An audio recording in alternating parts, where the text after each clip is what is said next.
Hey folks, happy Monday. Yes, I can't believe it's Monday. Next week is my birthday, so yay. Um, yeah. So we're going to be talking about the TikTok ban. I don't know if I mentioned this in a video, but apparently the Circuit Court of Appeals ruled that the law that will ban TikTok from America is legal, that it survives the highest scrutiny and everything. Now, they have only one option, and that is the U.S. Supreme Court. If the U.S. Supreme Court agrees with the lower court, TikTok is banned. If they don't, TikTok will remain. The and as much as I find TikTok most of the times to be really annoying, I also understand that anything that destroys Zuckerberg's bottom line is all good. but my biggest complaint is Book Talk. When I decided to use Book Talk to promote not just my books, but also to do reviews or detailed reviews of books I was currently reading, I thought that, oh, some TikToker's going to see the book and is going to read it and give it a great review, and I will make money. That's not what happened. And in all honesty, I have not seen anybody with my book. I've not seen anybody talking about my book.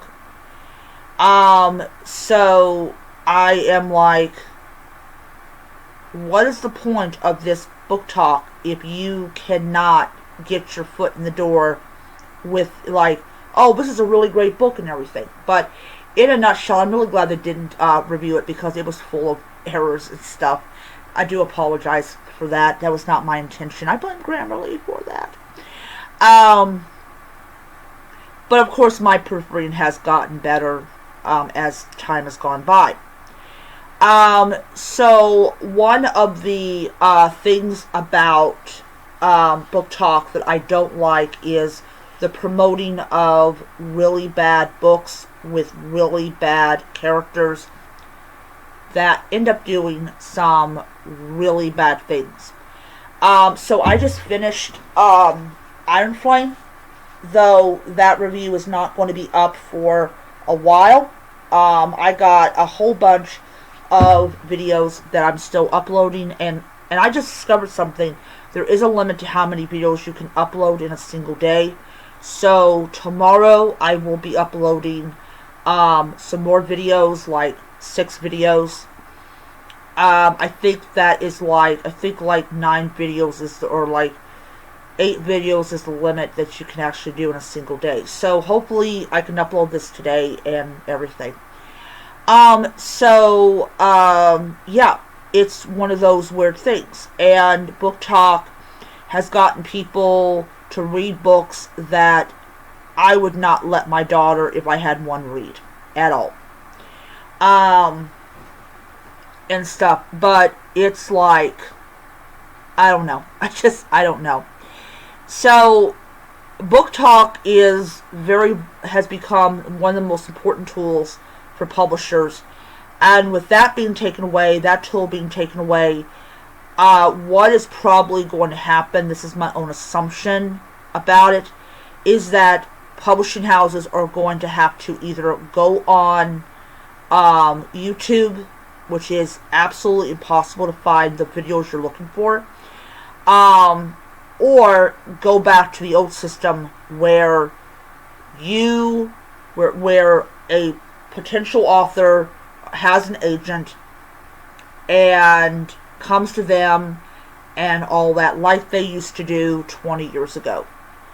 So yeah, I mean, I know a lot of people are going to miss Book Talk with its recommendations and stuff like that.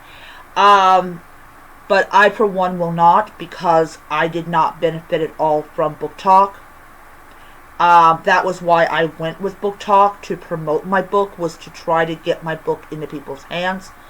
Did not work. So I'm sorry, Book Talk only works for authors that are traditionally published. Every stupid book that I've ever seen is all traditionally published. These people do not even, a vast majority of them do not even want to touch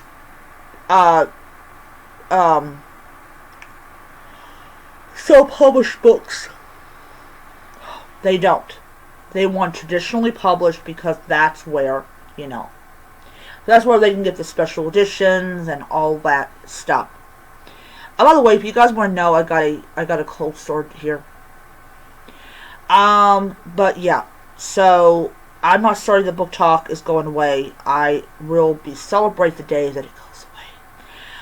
Speaking of my book, I will give you the title of the book, and that is Dragonheart. It is the first of 5 books that I'm releasing over the course of the next 8 years. So what I'm basically doing is like taking a break, writing the book to add more backstory, add more information, all this stuff. So for people that have not been following my videos, it is about a 15-year-old girl named Gwen and her mother who find themselves in this magical world called Mortlock. And they're there because there's a problem. This has Celtic gods, Celtic goddesses, mention of Norse gods and Norse goddesses. This is about 4 clans, or 4 houses. No, not like Harry Potter. No, not like the other clan. And they control huge swaths of territory. And they all specialize in their own form of magic. And so she has to try to essentially defeat these watercasters. I know people say, that looks like Avatar. Actually, it's not. It's not Avatar at all. It's not Avatar. And it also has druids in it, and spells, and plants, and herbs, and all that type of stuff. So, it is a lot of fun to write. I am about 70% done with the book now. I am going to actually, once I'm done reading it, I'm actually going to go back and take each chapter and, like, polish it and make it sound good. And then what happens is, I will proofread it and get it ready. Now, there are some pop culture references in this book, like Harry Potter and all that. And it's kind of like to kind of center where we're at. Also, with Gwen, she is not a person with a lot of self-confidence.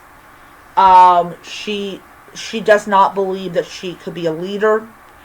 And I just like people, I like characters that vocally say, I do not believe that I can do this. And having people around her say, yes, you can, or him, saying to him, yes, you can. Another thing that is about Gwen is that she definitely is a people's queen, because she knows what it's like to be poor.